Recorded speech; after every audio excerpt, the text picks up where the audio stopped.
is.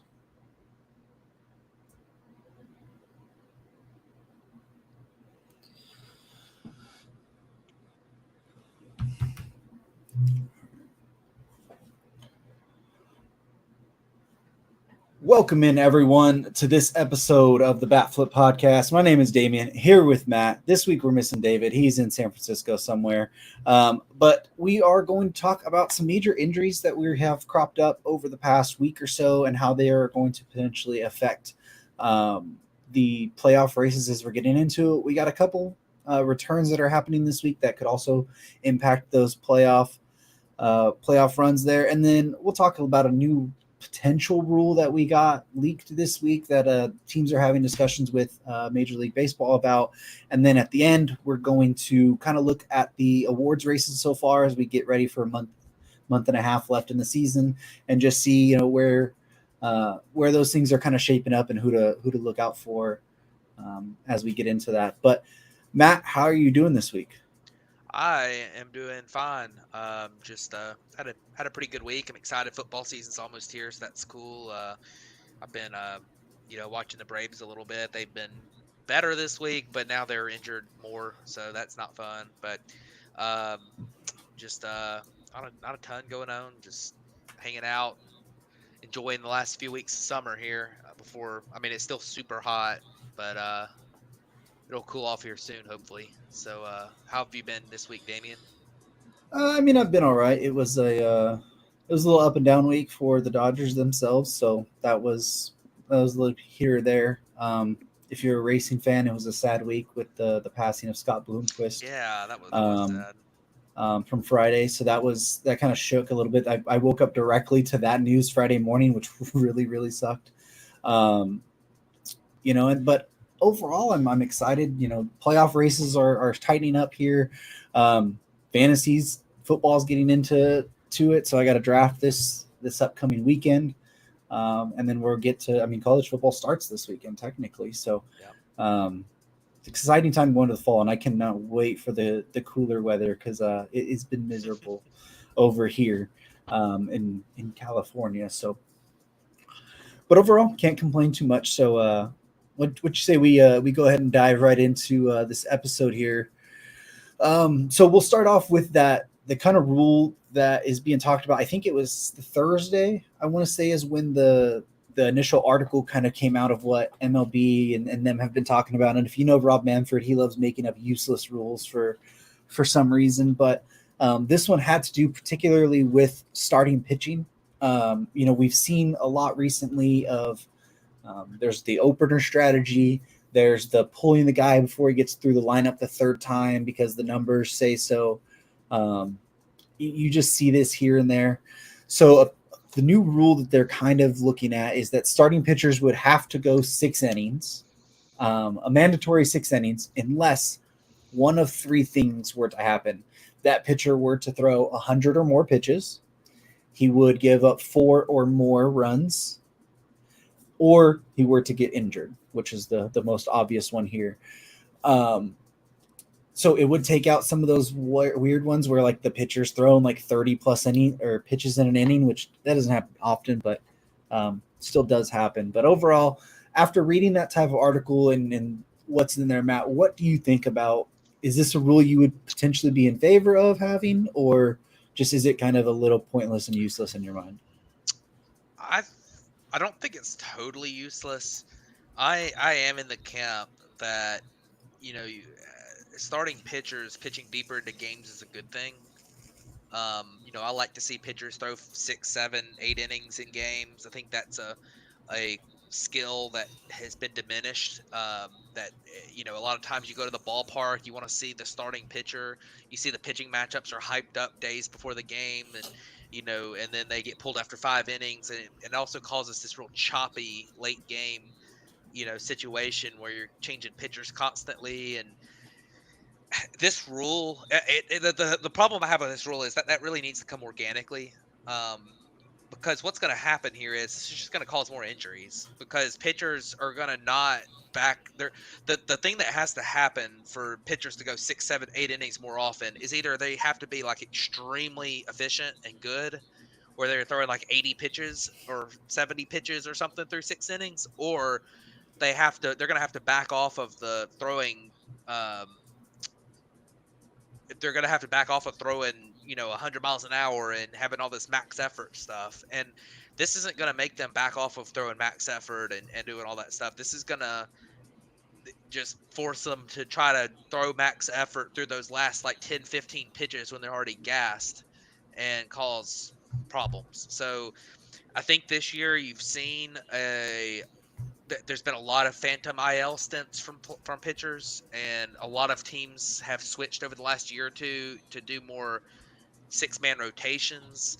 And I think this is just gonna, if you start forcing pitchers to throw 100 pitches every time out, unless they just get blown up or get injured, then you're gonna have an issue with your players getting with these like all this roster manipulation stuff too. So um, I mean, we just went the Cy Young favorite in the National League. We just went like 9 days without him pitching because they're scared to have him throw more innings, and this is forcing them to throw more innings each outing is going to cause more of that. So at the end of the day, I mean, I'm in favor of trying to eliminate openers to a certain level and trying to. I think that the outcome that they're trying to get to is a good outcome. I think the process of getting to it is not that's not good. I mean, I don't like removing strategy from the game in general. I don't like the idea of this rule. I like the idea of the outcome of it, but I don't think it's the right way to get there. Yeah, when the article initially came out, I was like, okay, this is pretty stupid just from the outset, right? Like, I just like, it just doesn't seem like it's that. Thinking about it more, I understand like the level of what, like you said, what they're trying to do. I just don't think that this is the most effective way to do that. And I think part of it is they're wanting to try and cut down on the max effort level pitches that these players are doing because I think they directly correlate that with the injuries that are happening, or the uptick in injury, percentage or whatever you want to say. Um, so I think they want to like try and bring the more like craftiness back into it, or like leveling your stuff down a little bit, so that you can last a little bit more, or a little longer there. I don't think it's like to have such like a straight thing. Like you have to do this, you have to do that. Like if you want to say like starting pitchers have to throw like 75 or 80 pitches, it's like, okay, I think that's a lot better. Like most starting pitchers will throw more than that, but at that point, it's still going to stop the opener strategy. Yeah. And then you can still do the, hey, the amount of earned runs or whatever at that point, or runs at that point. But like, again, I don't love it because of the fact of like, okay, well, what if a pitcher is just having a bad blow up inning and they're like 30 plus pitches into it? It's like, Yeah. you usually see pitchers get pulled at that point, and it's like, well, you're going to keep forcing them to go through it. Yeah. Well, Like, I don't love that. yeah, I'm with you. And you mentioned the blow up innings. Like, say a pitcher throws the first 4 innings is real efficient, and he's at Mhm. like 50 or 60 pitches in 4 innings. Yeah. And then the fifth inning, he really struggles with his command, walks the bases loaded, maybe gives up a run or two, throws 40 pitches, and he's at like 98 pitches, and he just came off an inning throwing 40 pitches. Like, Yeah. that's a terrible thing to force that guy to go sit there and keep his arm warm after being so fatigued, and then come Yeah. out and just throw to one more batter. It's useless. So, Yeah. I mean, Well, I mean, unless he gave up 4 runs, right, but I mean, but he might give up 2 runs, and it'd yeah. be so yeah, Yeah. having a specific pitch count, unless it's a pitcher coming off an injury and a team has kind of set that pitch count, and they're just like, you will not throw more than 70 pitches or whatever. You're not built up enough. Like, having a specific pitch count you're forcing a guy to throw to, I think that's just a really bad idea because we're already dealing with tons of injuries this year. It's been awful Yeah. with the amount of pitching injuries, and this is just gonna. I think this is just cause more of it. Yeah, and like I don't want to sit here and act like I know what the perfect outcome is here. Like I don't know if it's, or like what the perfect result would be as far as like the rule change they should make to get to this point. Like I don't think the opener thing is so bad. It's like whatever. It doesn't directly affect a game for me. but like maybe the result is like you bring the pitching numbers down by one roster spot, right? So you have less bullpen members, which means your starting pitchers are going to be um, more needed in that aspect there. Maybe that's that. I don't love the idea of also tying the DH to the starting pitcher, because I think you can get into a point where, like, for instance, say your starting pitcher is, or your DH is tied to your starting pitcher, and your pitcher gets pulled in the fifth or sixth inning. But what if your DH is Shohei Ohtani? I mean, I know that's directly a problem for me, but like that means you're actively taking Shohei Ohtani out of like the seventh, eighth, ninth inning because you just wanted the starting pitcher to stay in there. Like, and especially those late game clutch situations, you're going to have guys like that. I mean, a JD Martinez, he's not what he used to be, but like back when he was doing that, like it just doesn't make a lot of sense to me. So I understand what they're going for with this. It would be another way to that, but I just don't think that this would be the perfect scenario. I think there's other ways you can work around that still. Yeah.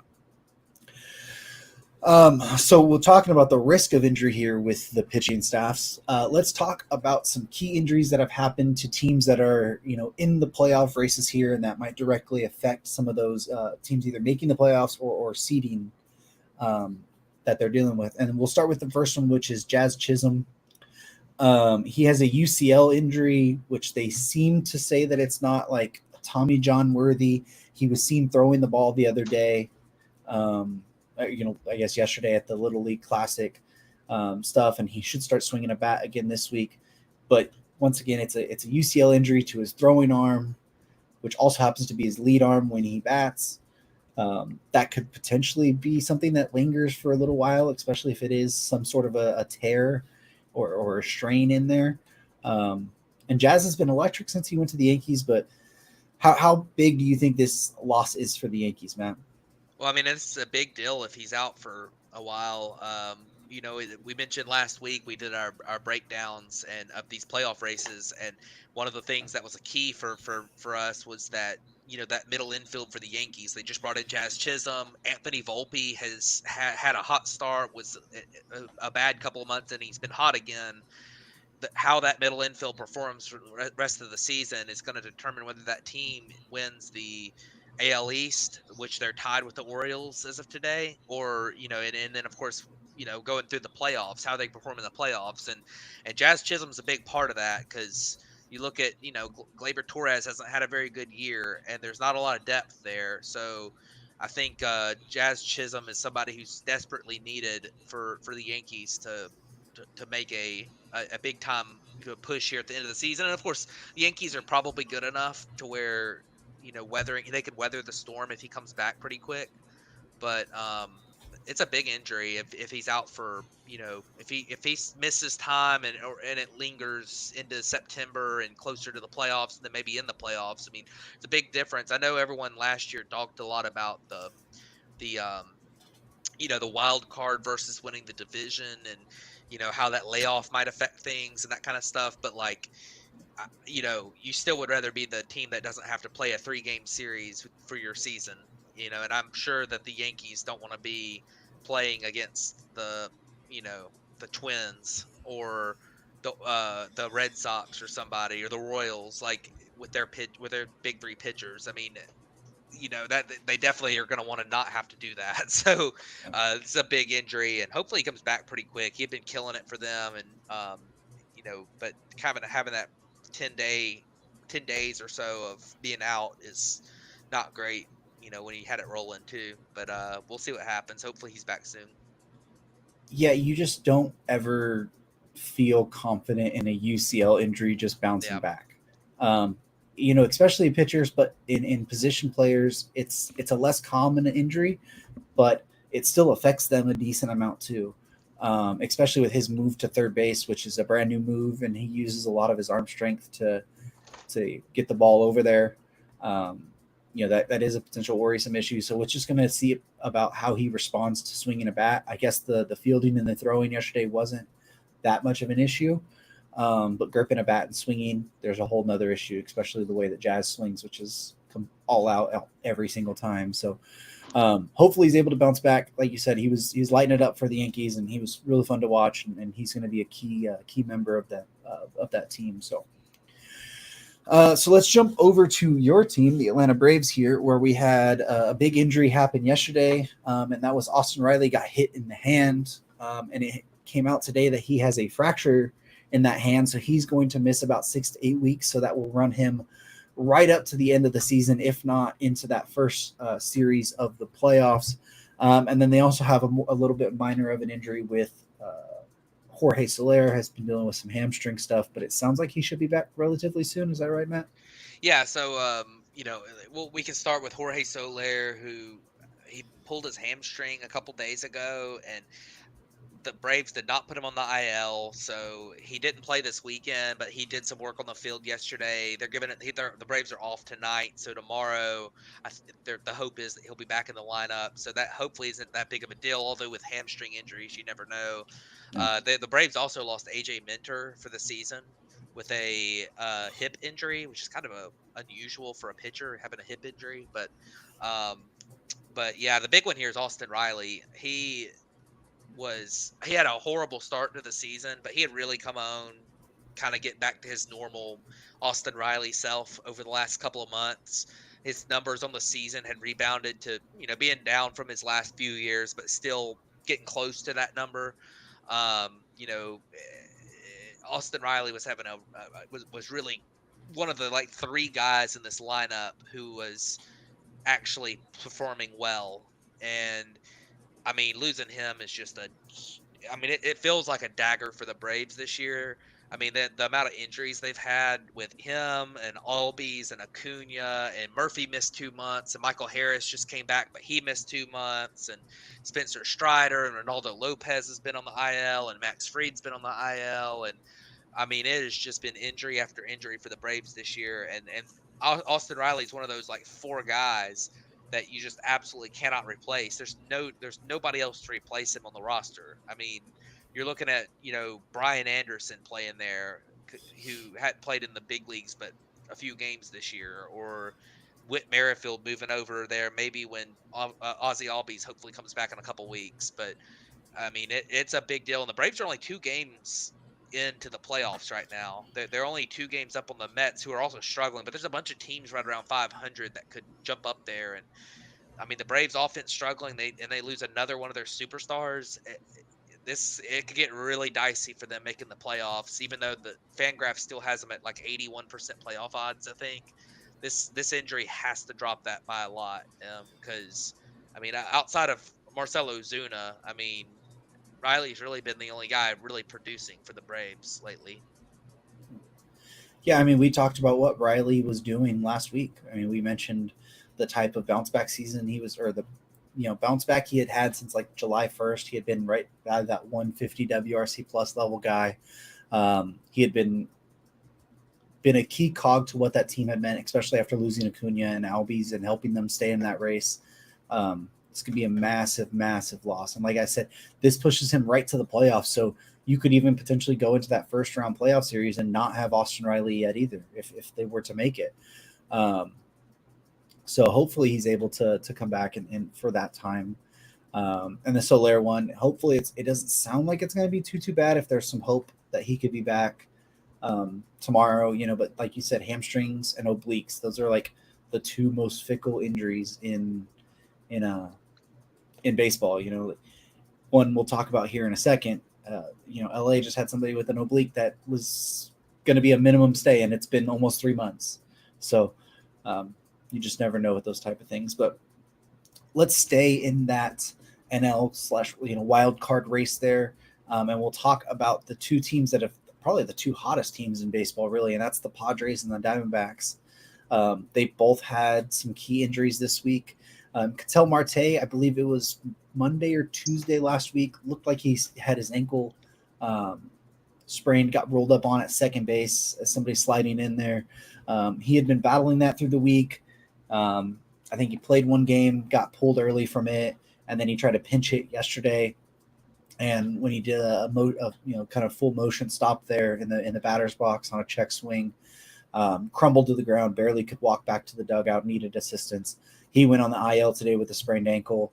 And then the Padres got Ha-Sung Kim. He hurt his shoulder diving back into the bases. We haven't been told the full results of the MRI. We know those sometimes can be legitimately bad injuries that can ruin seasons and even careers at times, depending on the way you jam your shoulder there.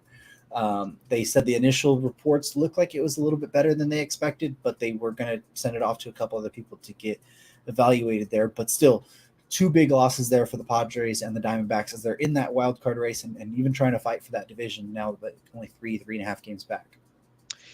Yeah, that's a couple of big ones. I mean, you look at Ketel Marte, and he's one of the more irreplaceable players in baseball this year.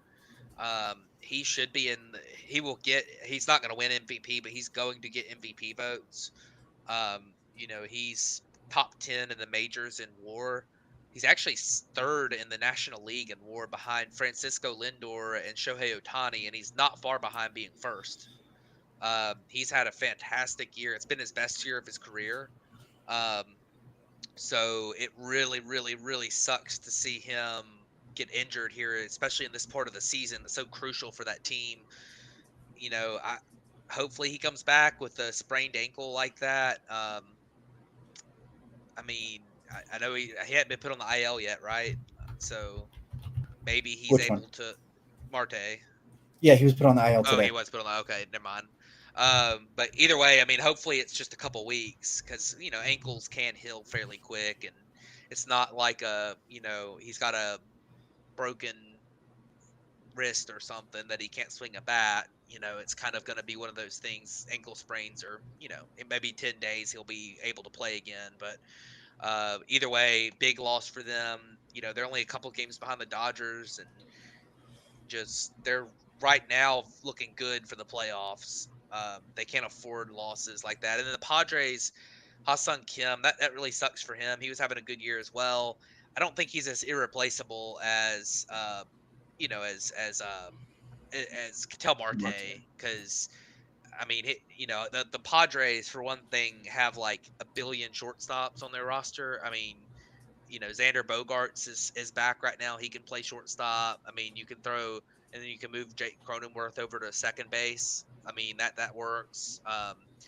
You've got, of course, I don't know if they'd be willing to put Fernando Tatis Jr. back on the infield, but he's a shortstop. Jackson Merrill in the minors played shortstop. I mean, they have a lot of options for guys who could slide over, play shortstop, and I think they'll be okay there. But losing him, he's been a really good player for them this year too. Almost 3 WAR on the season, above league average hitter who plays really good defense and steals a lot of bases. 330 on base percentage is solid. Like, losing him is not ideal for the Padres, but I do think they can probably weather the storm with him. Yeah, I mean, the hard part is Tatis isn't. He's on the IL. He's not even anywhere close to being back to playing I forget. right now. Merrill, I mean, they're already short on outfielders as it is. Yeah. He's actually been a legitimately good center fielder. That's changed some games out there. I mean, I guess their best option would be like moving Xander over and then Cronenworth at second and having Arias potentially play first. Yeah. I mean, Arias or like Donovan Solano. Yeah, you can have Arias play second as well. I mean, just whichever one. I mean, I would play Cronenworth at second because he's actually a good second baseman, and Arias is just kind of one of those guys that he can play first or second, but he's not very good at either one of them. So I'd rather have my poor defender at first. That's the kind of thing they run into. I don't know if they still have. I know he's not near the level of player, but I think Aggie Rosario was playing some shortstop for them too. Yeah. At times, so he could be a guy that they just kind of throw in there to mix and match in. But yeah, Kim. I mean, the level of defense he brings at shortstop, it is a game changer for sure too. So that's a big loss. But like you said, Ketel Marte, he's an MVP contender this year. He's in the conversation for that. It's always hard to replace people like that, and not just that, but their Diamondbacks are already missing Christian Walker, and luckily they've got Josh Bell came in. He's been fantastic, and Corbin Carroll has really turned it around his past like 30 games. I think he's hit like 11 homers in his last 30 games or something. Yeah, he's like a 622 slugging percentage. he's been massive. They badly needed that from him, especially if they're going to miss this time from Marte. But they've, like I mentioned, they've been the two hottest teams in the league. They've been trying to run down the Dodgers, who they themselves have not been the most healthy. They just got Mookie Betts back on Monday from his fractured hand. He missed about 6 to 7 weeks. Um, they On this road trip as well, Tyler Glasnow was placed on the IL with elbow tendonitis. Seems like it's not that big of an issue. He was pushing to still start. I think if it was the playoffs, I'm pretty sure he would have been pitching. It sounds like this is more of a, hey, you have a little thing. Well, we're already worried about your over your career high in innings, so let's just shut you down for 2 weeks and let you just build up from there. An injury they're going to be playing through, which was just announced right before we started the show, is that Freddie Freeman had took a ball off his finger. I believe it was Friday night or it was Saturday. Took a ball off his finger, got pulled from the game early, missed Sunday's game. Shows that he has a hairline fracture in his right middle finger there. So he's going to try and play through that. He's in the lineup tonight, but that's obviously something that's going to still affect him throughout. And then more on a little bit of a lower note, River Ryan, who was up and pitching for them as well, tore his UCL and is having to undergo Tommy John surgery as well. So that division, they've all been kind of there fighting, but the Dodgers are losing their ace and their first baseman there getting hurt too as they're trying to fight for this division. Yeah, I mean, the Tyler Glasnow thing, I've been talking all year about how good he's been, but he almost feels like a ticking time bomb because every single year there's been something come up late in the season or middle of the season that's, some injury. He's never been able to stay healthy for full seasons. And, I guess it could be a little bit of a strategic timing of this where he might have had something that was just, bothering him a little bit for a while. And they said, well, okay, this is a good point to sit you down. You come back in September, have a few weeks before the playoffs to get going again. But anytime someone's in a groove like he's been, you hate having him sit down and not pitch for 2 weeks too. So, and then of course you never know. I mean, if he does have some kind of elbow tendonitis, I know there wasn't any structural damage, but sometimes that can, you never know how quickly that fully recovers. And, it's just a elbow tendonitis, anything elbow or shoulder is something to still be cautious about, even if it doesn't sound bad. And then with the Freddie thing, I know we were talking before the show, but you know, they really need to have Freddie Freeman go on the IL for 10 days if he's got a fracture. I mean, he wants to play through it. It sounds like a pain tolerance thing, but Freddie Freeman's done this before where he tries to play through something and he does play through it, but it really affects him and it ends up hurting the team. He did it a few years ago in the playoffs, where he was just in like 2019 with the Braves, where he was basically, he had a broken wrist or something and was trying to played through it for like a month at the end of the season when he came back too early, and was just, he was really really really rough in the playoffs. And uh and he's done this before where he comes back from that. He talked about how swinging the bat felt like he was swinging a wet newspaper and he didn't say a word about it. He kept playing through it and it hurt the team. So hopefully Freddie's fully, like, it doesn't affect his play. And I know he wants to play through it. And he's one of the toughest people out there. But I really like, I really like that he wants to play through it. But if I was the Dodgers, I'd tell him, look, we do not need you to aggravate this, make it worse. Not, just just sit down, just sit for 10 days. We're in the playoffs. We're gonna be fine. We need you healthy. So I feel like that would be the thing that they need to do. But it sounds like that's not gonna happen. So Yeah, I think it's just they're fighting for the number one seed, and I yeah, think they're gonna try and let that go. The Glass front, I think it is peculiar timing as well that he goes on the IL right as Walker Bueller and Bobby Miller they were saying they were going to come back up to see what their stuff had. They Bueller had got was on the IL, and he was working his way back, and he was expecting to get active. Miller was in the minor leagues, and he had been tweaking some stuff.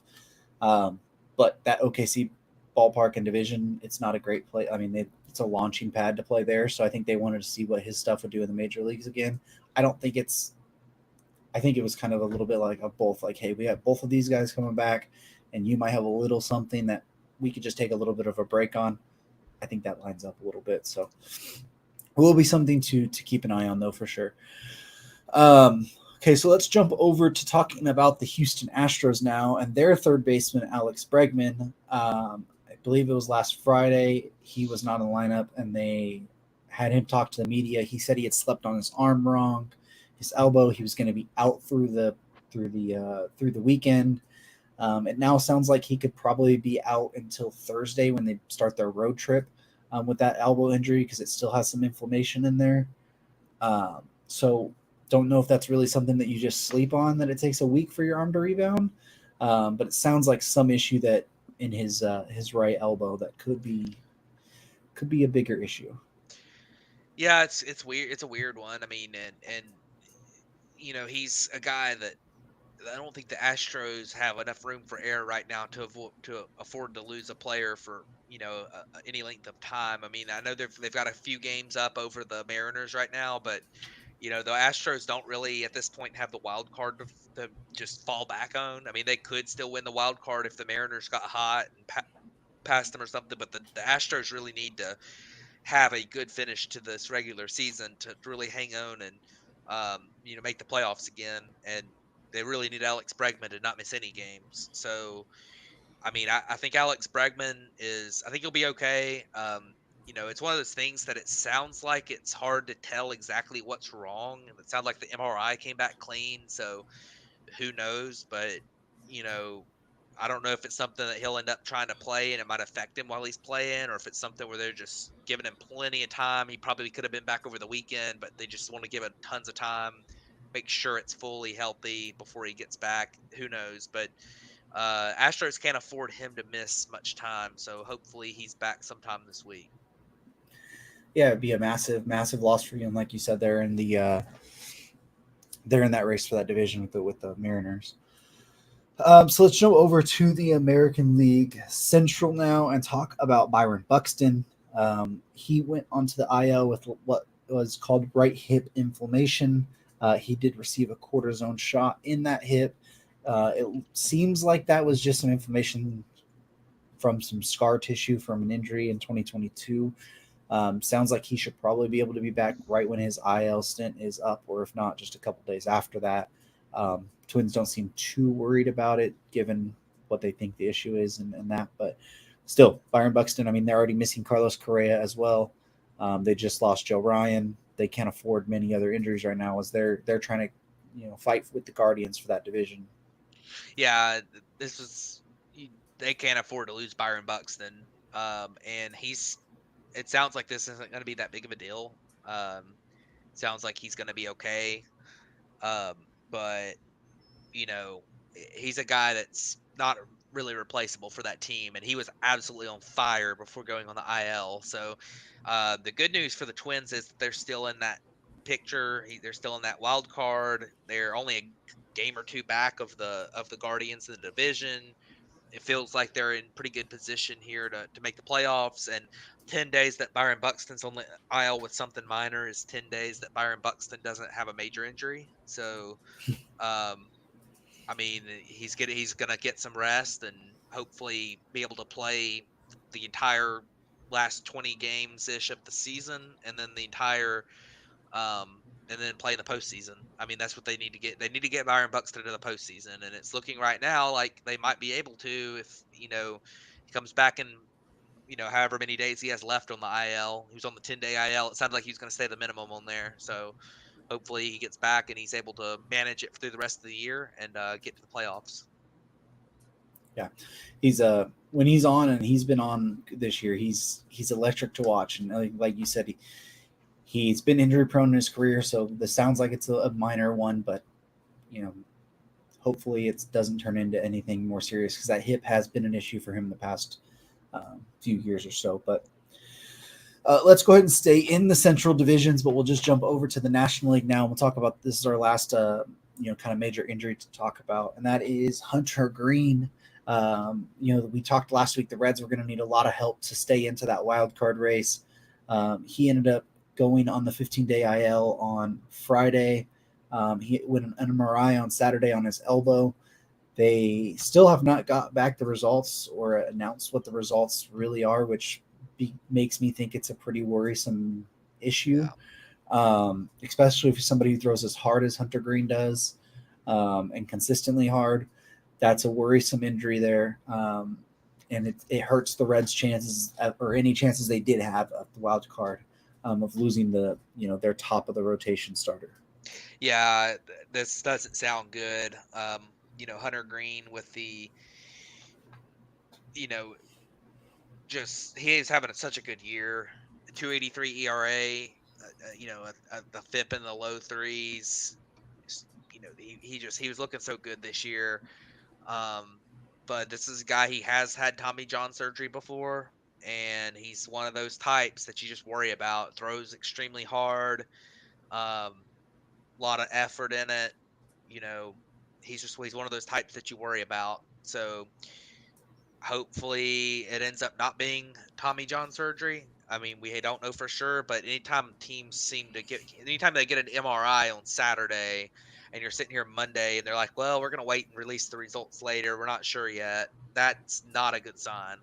Yeah. So you never know. I think Garrett Coles went like this when he got hit, when he had his injury at the beginning of the year, where it didn't sound good, and then they announced on 3 or 4 days after his MRI that he's going to miss time, but he's going to be okay. I mean, I think that if you're the Reds at this point, you're just hoping that you can shut him down for the rest of the year. He's hit his career high in innings, and then next year you can hopefully that he's ready for opening day. This isn't Yeah. something that affects him next year, because this Reds team could be pretty good next year. So, um, I hate seeing somebody with his talent go through the injuries he's gone through. A second Tommy John surgery and his third year in the big leagues. It's not a good thing. So, especially when he was just figuring it out. But hopefully that's not the case. Hopefully he ends up being okay and being ready to go beginning of next year, or you never know. Maybe even this year he gets to finish his last couple starts or something. I'm sure they'll be cautious with him given their position, um, but yeah, not a good thing to see him injured. Yeah, not at all. And like you said, I wouldn't be surprised if this was the end of his season, even if the MRI results do show something encouraging to where he could be back. I mean, shut down for 2 weeks. At that point, the Reds probably aren't in the race anymore. Yeah, they're And really not now. I mean, yeah, and they would have about a month left, and he's already on his career high. Just give him the off season, make sure that nothing even crops up. But I mean, that's almost best case scenario at this point, and you really really hope, like you said, he was just starting to kind of figure it all out in his career, and a second Tommy John surgery in 3 year, third year here. We just don't have a good track history of players bouncing back from their second Tommy John surgery yet either. So really, really hope that it's nothing there for Hunter Green. Okay, so real quick before we jump to talking about the award stuff, real quick, we do have some returns on the way this week. Today, actually, Tommy Edman and Max Muncy are both back for Los Angeles. Tommy Edman making his Dodger debut and his season debut from his issues. Max Muncy, I mentioned he missed almost about 3 months with an oblique issue. They are both back and in the lineup today. Reynaldo Lopez for the Braves is back and starting tomorrow. Which is good. And then Justin Verlander is going to make his return to the rotation on Wednesday for the Houston Astros. So those are all key cogs into. We talked about all three of those teams here in our injured segment, but those are some key cogs getting back into those lineups or rotations for teams in the playoff mix. yeah, I'm interested to see. I mean, obviously Tommy Edman, we kind of know what Max Muncy is. Tommy Edman's not a super important player for the Dodgers, but obviously getting him back is nice. And Ronaldo Lopez, the Braves need that. It's better than Bryce Elder, so better than starting Grant Holmes. Just move Even though Bryce Elder to third base. Grant Holmes would actually pitch pretty well for the Braves, but Ronaldo Lopez coming back is nice. But I'm really interested in Justin Verlander. I think the one thing of the Astros, I think they lack a little bit of that same postseason experience on the mound that they've had over the past several years. With some of the guys they've got injured, with Javier being injured and Urquidy being injured and Garcia being injured, and they've got Valdez, of course, but they're kind of relying on like a Hunter Brown and a Spencer Arrighetti and Ronel Blanco. Ronel Blanco and bringing in Kikuchi. None of those guys. I guess Kikuchi might have pitched in the playoffs once, but most of those guys that they it would be nice for them if Justin Verlander, who's done this before, could come back and pitch well. But pretty I'm pretty concerned that Justin Verlander might be cooked. So we'll see. Hopefully he does well, but we'll see.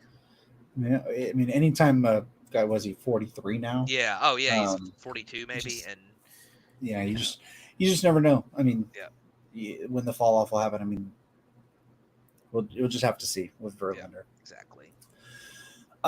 Okay, so let's do a quick look at the just kind of how some awards are kind of shaping up this year. Um, so let's go ahead and start with what the American League, I guess, like MVP is looking like right now. Um, I think it's really, if you want to say a two horse race, I think right now it's mostly hands down to Judge, but Bobby Witt has kept him honest, I guess, could say the least there. Yeah, I do think Judge is the guy that's got a pretty good lead right now. In the in the in the MVP race. You know, Bobby Witt, of course, has been phenomenal this year. He actually leads the AL in WAR at this point, which is crazy. But with the way these award votings typically go, the defensive value that Bobby Witt is putting up and putting his WAR value up there is pretty. I don't know that a lot of the voters factor that in quite as much as it's factored in these value stats like WAR. And his numbers at the plate are phenomenal, but I don't think they're quite the same as Aaron Judge, who has a 460 on base percentage right now and has hit 44 home runs with 25 games left. So, Aaron Judge, I mean, this season's been crazy, and I really think that WAR number might be just a little bit skewed because I think Aaron Judge is. I think that, defensive metrics are volatile, and Aaron Judge is a better than -9 defender. So I, I don't know that he might not be having the same kind of success in the outfield this year as he's had in the past, but I I mean, he really is don't. playing center field. That's the Yeah, difference. yeah. I mean, I don't. Well, the positional value should help him there too, but like I don't know that he's If he's a worse center fielder, right. Well, if he's a bad center fielder, of course, but and that's what I'm saying. I don't know. I mean, he's actually been pretty solid in center, but he's been I'm not sure why has he been DHing a lot or something. Oh Um, no, sorry, I was looking at the wrong thing. He's been pretty bad in center. yeah, he's at So 35 DH, 7 right, 5 yeah, left. yeah. So I mean the D playing 35 as a DH is definitely um that definitely hurts that number too. But I mean Aaron Judge I think is definitely the guy right now. I mean I think Bobby Witt should get some votes. I don't know that it would even be unanimous if the season ended today, just because Bobby Witt's Yeah, got that higher WAR number and he's a more complete does more than Judge has this year, just as a complete player. Um but yeah, I mean I definitely think Aaron Judge will be the guy if the season ended today. yeah. I think it's Judge. I think, like I said, I think Bobby Witt has kept him honest. I think it's a closer thing than people want to probably say it is, just because I think Witt, like, I think it's really underrated what he's been able to do in like Kansas City's a lot tougher of a ballpark to hit in than the Yankee Stadium is too. Um, and if you look at it, it's like, sure, he doesn't have the same power numbers, but he has, but he's like 20 RBIs short. I mean, he's batting 350. I think it's Judge. I just think Witt's had a really good season. I think everyone is just hands down saying it's Judge, but I think Witt's kept him honest enough, at least where you might be able to have a conversation there. Oh yeah. Okay, so let's just stay on the MVP talk and talk about the National League One. We talked about Ketel Marte, who was potentially in the conversation there at some point, with him going on the IL. Who knows there? Your leading WAR getters are Francisco Lindor, Shohei Otani, and then with Marte out, it's Ellie De La Cruz now. Um, so I don't want to be biased here. So Matt, let you take away everything else. Yeah, the NL MVP is pretty interesting. It feels like that year, maybe it was 3 years ago or so, where I think like maybe I forgot who even won. It might have been Bryce Harper won, and it just seemed like there was a lot of really good players, but there wasn't anybody putting up that like 8 or 9 WAR elite MVP season. Um, I think that kind of is the case again this year. I mean, you look at Francisco Lindor; he leads it in WAR, but his counting stats on offensively aren't. I mean, they're good. They're very good, especially for a shortstop. And he's played an elite shortstop. He's stolen a lot of bases. He's been a fantastic player this year. But I don't know that with his offensive numbers, a 264 average, 337 on base, 469 slug, 129 WRC plus. I don't know if Francisco Lindor is going to end up getting all the votes. I mean, I think Shohei probably will get the votes because, I mean, the name value alone with him will get him votes. I mean, 37 stolen bases and 39 homers. He's probably going to end up being 40-40. That's pretty incredible. The DH thing doesn't help with him, but I mean, I think he's probably up there. And I mean, Ellie De La Cruz is going to get some votes. I don't know that he'll get too many like first place votes, but there's an argument for him to be close-ish. He's got 59 stolen bases with a month left. I mean, that's pretty ridiculous. And he's played a very good shortstop this year. And then I think there's the one guy. I think there's an outside chance of Marcelo Zuna because he currently is. I think he's 3 home runs short, and maybe like I think he's just 3 home runs short of currently being the Triple Crown leader. Maybe a couple points on batting average with Arias, maybe. But if he were to somehow win the Triple Crown, then I think that he would get a lot of first place votes, even though I don't think he's quite as deserving as a couple of these other guys. So you might end up with that like Miguel Cabrera versus Mike Trout situation where just because he won the something that's been around forever, that kind of a baseball history type thing, he gets the nod. But I think if at the end of the day, I'd probably vote for Shohei. Yeah, I'm not sure how many votes Ozuna is going to get, um, given that, but I think it's really between Lindor and Yep. Shohei, and it's the counting stats between Lindor versus the counting stats for Shohei versus like the defense look for Lindor. I think is what it's going to really come down to. Um, Also, it depends on if this slump that Shohei's been in is going to continue it because he's like I think it's something like 11 for his last 80 or something like that. He's like a 140. He still hit homers, but he saw his batting average dip from like 310 to 290 now. Yeah. His WRC plus went down from like 180 to 169. So, I mean, he's still going to get the 40-40, which I think of what that's going to be the sixth ever 40-40 season, I want to Yeah. say. Um, Sixth. so, Yeah. yeah, sixth. Um, but then it's a full time DH there again. So that's going to be an interesting one to see I, I because will their WAR is so similar. Yeah, I will add one more thing.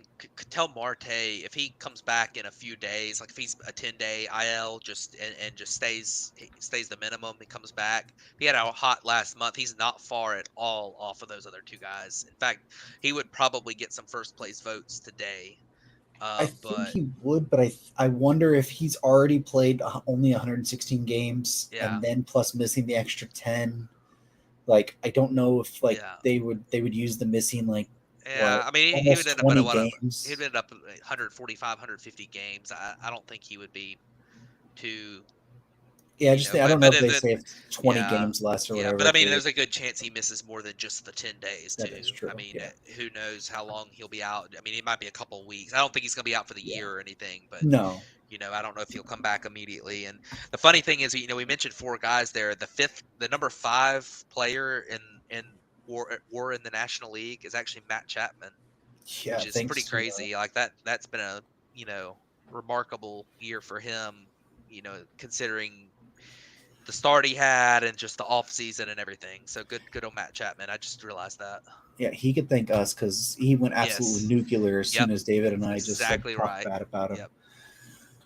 Okay, so let's talk about Cy Youngs real quick. Let's start in the National League since we're already there, where Chris Sale leads all pitchers in WAR at 5.2. If you're looking at National League WAR, you got Christopher Sanchez and Logan Webb, fourth and fifth behind him, over a full point, if not more, behind him there, and then Glass now sixth. But we already talked about him missing more starts here.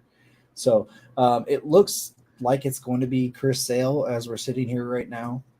So Matt, that'll make you pretty happy, which will be insane because Yeah. it'll be Chris Sale's first ever Cy Young award. Yeah, it almost feels like even if Chris Sale doesn't have a fantastic end of August and September, that he might get the award just because it just as a legacy award. I mean, he's should have been the Cy Young winner like 4 times, and he's never won it. I mean, part of it being on bad White Sox teams, and then just other guys having just insane years when Chris Sale was just slightly behind him. He's finished top 5 so many times. It might be one of those things where people vote for him just because he deserves it one in his career. But if the season ended today, he'd be a unanimous. I think. I mean, he's. In fact, if the season ended today, Chris Sale would be the first pitcher since 2011 to win the Triple Crown. He's got the most wins, the most strikeouts, and the lowest ERA for pitchers right now. And he also is backing it up with the metric. His FIP is a 2.05, which is insane. And he's got he's over a full WAR better than the next pitcher in the National League, which is Christopher Sanchez. So, and good on Christopher Sanchez for having such a phenomenal year too. I think second place is probably Zach Wheeler at this point. He's got a 2.72 ERA. The metrics aren't quite as good with him as they are with Sell. But Zach Wheeler's been phenomenal this year too, and he's got that brand, that name value, that brand that he's been so consistent the last few years. And Logan Webb and it just deserves a lot of credit too for being a really good pitcher. I mean, he does it every year, and he's going to throw a lot of innings. He's already at 164 innings, and he's the type of guy that's been really durable for his career. So I like what Yeah. I've seen from Logan Webb, but Chris Sale is a runaway right now. Yeah. So let's jump over to the American League side, where I think right now, if we're talking, it's going to be Tarek Skubal. Now, an interesting part that could get thrown into this is if they start managing his innings, with AJ Hinch did say today they're going to be more mindful of, and if he gets shut down. He's at 4.5 WAR. You got Cole Reagans behind him at 4.1. And then if you're just looking at directly or strictly at WAR, George Kirby is then, a few more spots behind them at 3.7. But I think Scooball's been the best pitcher in baseball this year, and the American League, in the American League, obviously. So I don't know if, like, even if he were to get shut down, the last couple weeks of the season, I think it would still be his award.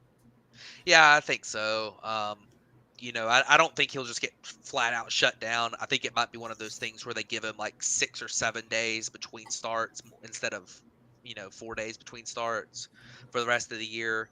And he's already thrown a lot of innings. I mean, if you look at the other guys that are in the race here, like he's already a full start ahead of Cole Reagans innings wise, and you look at some of the other options. I mean, he's 5 innings ahead of Kirby. He's Tanner Houck, who's in that running too. He's a good 10 innings ahead of him. So I do think that he innings wise is going to be up there, and I do think that you also might look at like a couple of guys on the list that are not that have not been quite as good as Tarek Skubal has been from a from a metric standpoint, but have been close in their counting stats. Guys like Seth Lugo is probably still in that running somewhat. He had a really good last month. Maybe even a Logan Gilbert who's got a sub 3 ERA right now. If those guys just had a crazy last month, maybe they could catch up to Skubal, or maybe if Skubal has a couple bad starts. But I mean, I think it's probably Skubal, and it's really not that close. I mean, Cole Reagans has been awesome. I would put Cole Reagans really close to Skubal.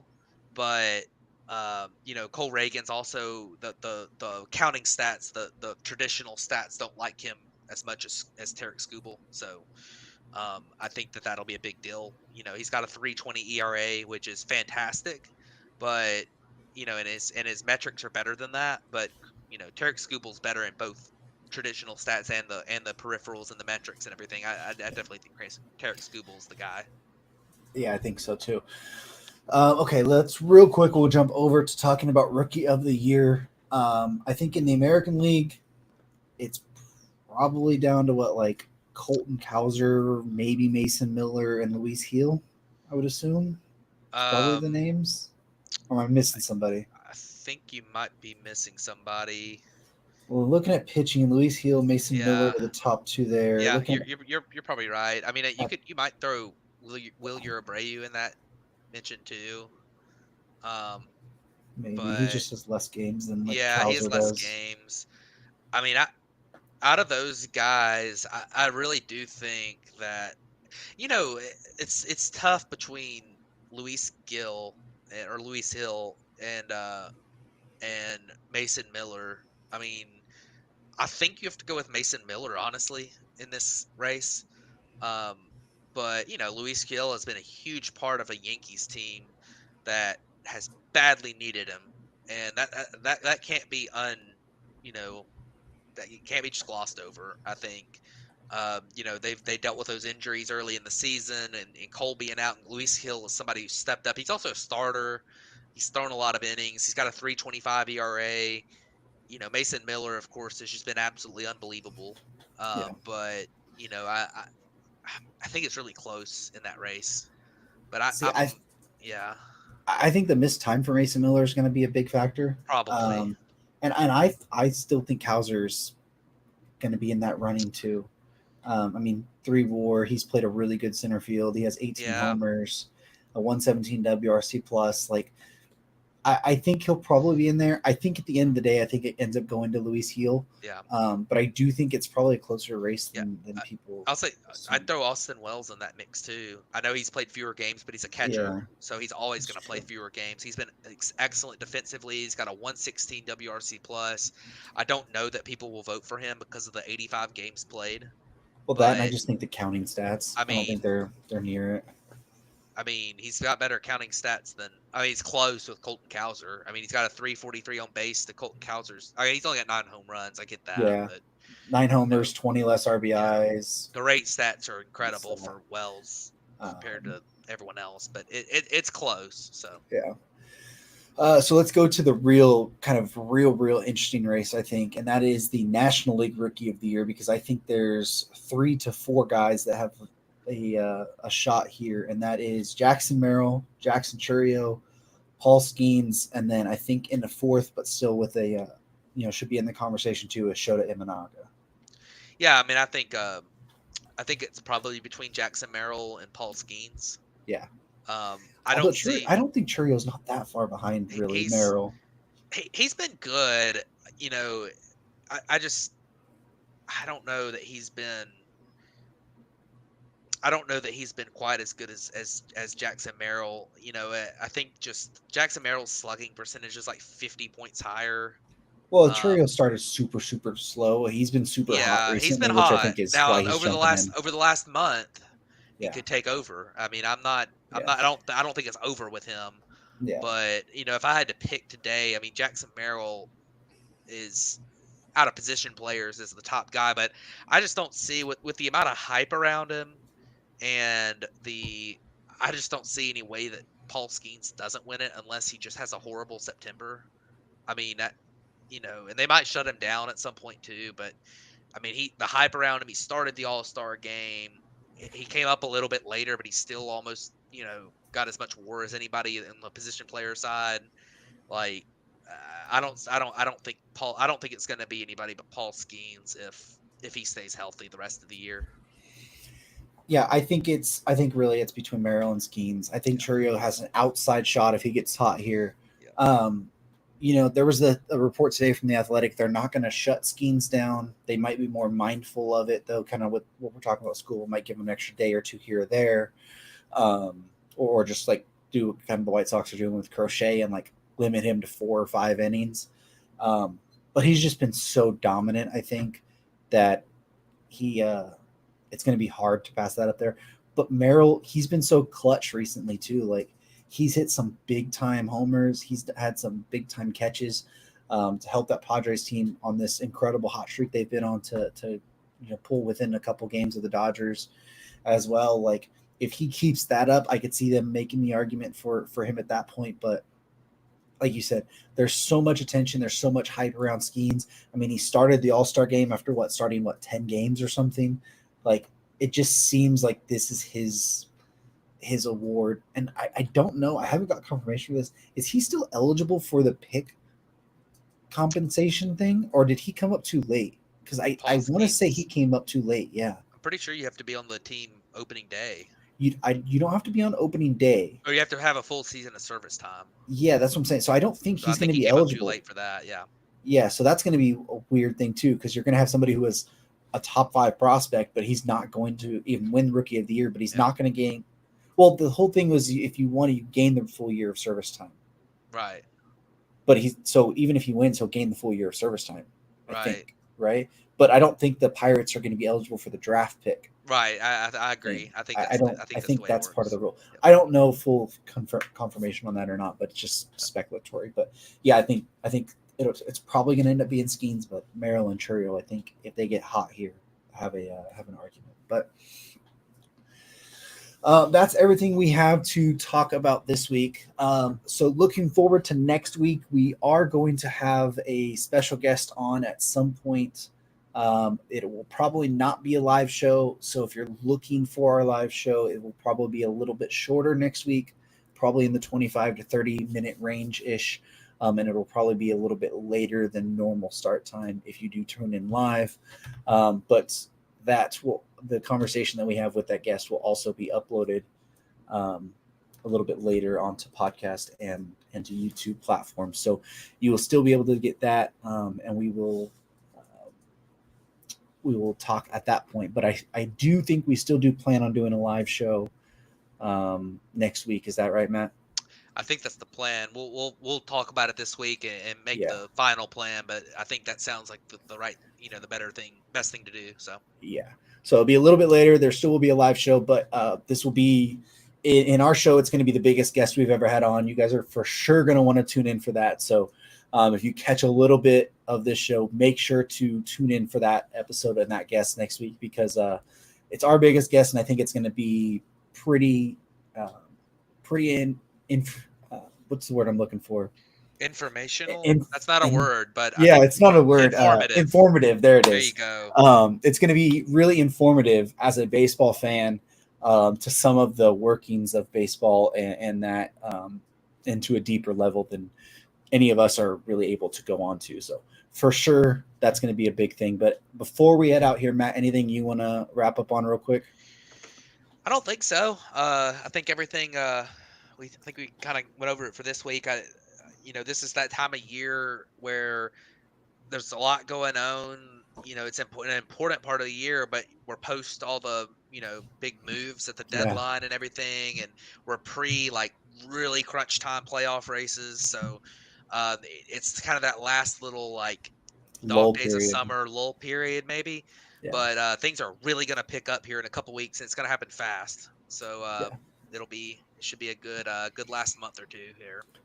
Yeah, we're going to have some good stuff cooking up here, but that's going to wrap it up for this episode of the Bat Flip Podcast. For Matt and I, thank you for tuning in. And as a new tradition, we're going to start on this show. We're going to end it by saying David sucks. That's right.